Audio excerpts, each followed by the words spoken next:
C'est bon, on y va? Allez, bonjour à toutes et à tous, moi c'est David et je suis ravi de vous accueillir ici sur cette chaîne, David Pronofoot, une chaîne de passionnés de foot qui a passé la barre ce matin des 4660. Soyez là ou le bienvenu.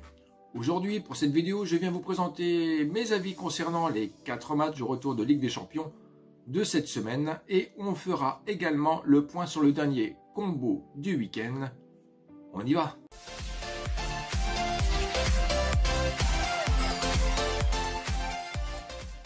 Nice PSG 1-0. Alors oui, les Parisiens sans Mbappé ont concédé tout simplement les 3 points de la victoire en fin de seconde mi-temps. Et aussi dans l'autre combo, on avait Napoli-Milan AC. Milan l'a remporté sur le score de 1-0. Donc oui, on peut se rendre compte que dans ce combo où les deux équipes marquées pour ces deux matchs, eh ben, c'est pas passé du tout. Des fois, ça arrive. Par contre, bravo à ZZ qui lui avait donné la victoire de Nice en sec vainqueur. Bravo. Le soutien que je peux vous demander est un simple coup de pouce comme un supporter présent dans de bons et des moins bons moments, comme cela. Aujourd'hui, comme je l'ai dit dans l'intro, je vais vous présenter mes 4 avis concernant le retour des 8e de finale pour cette coupe à grandes oreilles, la Ligue des Champions bien sûr, qui se jouera à partir de demain et après-demain. Allez, on va commencer par la rencontre entre le Bayern de Munich et l'équipe de Red Bull Salzbourg. Alors, au match aller, le Bayern a fait preuve un peu de faiblesse, si je peux me permettre, parce qu'ils ont eu du mal à revenir au score simplement qu'à la fin de la seconde mi-temps, avec un score final de 1 partout. Pour cette rencontre, je ne vois pas comment Red Bull pourrait ne pas en profiter de la méforme des Munichois, tenus chez eux en échec contre le Bayern à la maison, alors que eux sont en pleine confiance après avoir remporté de belle façon la victoire 4-0 face à Altac.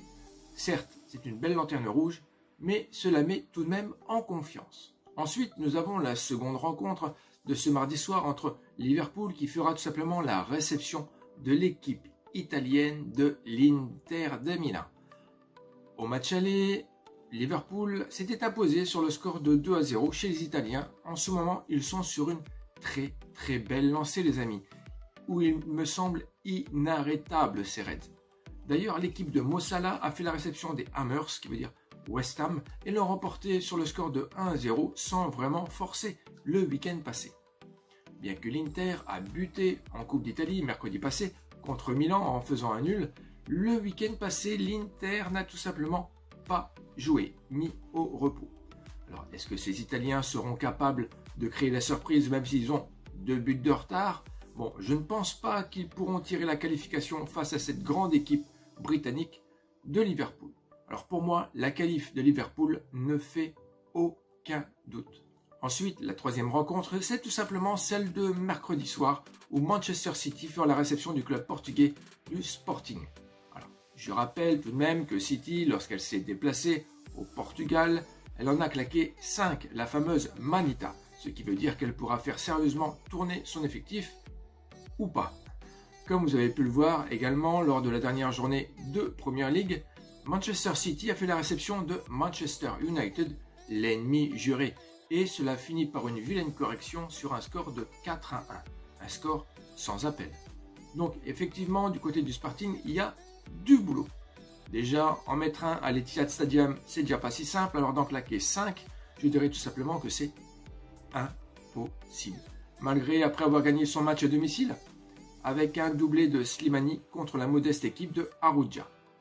Je dirais tout simplement, tout comme Liverpool, la qualification de City est inévitable. Est-ce que City jouera le jeu avec ses cadres habituels? Est-ce que l'équipe portugaise se déplacera avec son équipe complète? J'ai pas vu grand-chose là-dessus. Je ne suis pas si sûr que ça, que cette rencontre soit intéressante vu les codes proposés par les bookmakers. La bonne chose peut-être à faire, c'est tout simplement de ne pas parier sur cette rencontre. Allez, ensuite le dernier match qui n'est autre que le Real de Madrid qui fera la réception du club de la capitale. Paris l'avait remporté sur son terrain dans le Money Time grâce à un but de Mbappé sur le score de 1-0 après un match assez serré et assez musclé. Le week-end passé, les Parisiens se sont déplacés chez les Aiglons de Nice et sont repartis tête baissée. Et oui, car Delors a marqué à la 88e minute, donnant la victoire aux Aiglons. Alors perso, cela fout mal quand même pour Messi et Enco avant ce match aux grandes ambitions. Alors que dans le même temps, les Galactics ont fait réception du Real Sociedad et l'ont remporté sur leur terrain sur le score de 4-1. Donc, quand on regarde le capital confiance avant d'entamer cette rencontre avec ces deux grands du football, je dirais que pour l'instant, ça va à l'avantage des Espagnols, mais pour cela n'engage que moi. Lorsqu'on regarde les 3 dernières réceptions du Paris Saint-Germain au Santiago Bernabéu, alors c'est tout de même 2 victoires pour le Real et 1 nul sur le score de 2-2 en novembre 2019. À chaque fois que nous avons de belles équipes de prestige comme celle-ci, aujourd'hui, nous sommes toujours dans l'expectation, on va dire, dans l'attente d'avoir un minimum plein de buts, 2,5 buts au moins, 3, 4, 5. Or, on a pu le voir au match aller, le 1-0 dans le Money Time, ça n'a pu faire que le bonheur des bookmakers. Mais là, il n'y a plus de calcul à faire pour ces 8e. Ou alors, est-ce que les Parisiens vont prendre le risque de gérer le but d'avance du match aller, sachant que si le Real en met un, eh ben, il faudra tout simplement changer de plan. Pour cela, n'hésitez pas à laisser un commentaire pour partager vos opinions là-dessus. Sachez que ici sur cette chaîne, je réponds à chaque commentaire, donc faites-vous plaisir. Ici, je pense que nous pouvons faire 2 propositions pour cette rencontre. La première est tout simplement la victoire du Real de Madrid, ainsi qu'éventuellement les 2 équipes marquent. Ouais, je pense personnellement que c'est pas très déconnant. Alors pour prendre ce type de décision, je ne vous recommanderai jamais de regarder les cotes qui vous sont proposées, car si jamais vous regardez la victoire du Real, elle est à Purchase Price à 2,50, 2,55, et la cote pour les 2 équipes marques, elle est à Purchase Price également à 1,50, 1,55. Cela ne doit pas influencer votre jugement.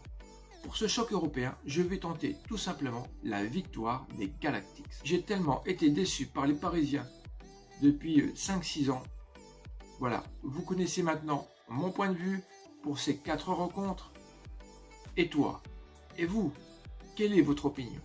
Allez, merci d'avoir regardé cette vidéo jusqu'ici. Je vais vous donner rendez-vous tout simplement pour la 29e journée de Première Ligue le week-end prochain où je vous proposerai mes 10 pronos avec la chance de remporter le maillot de Lukaku. Et oui, il sera mis en jeu.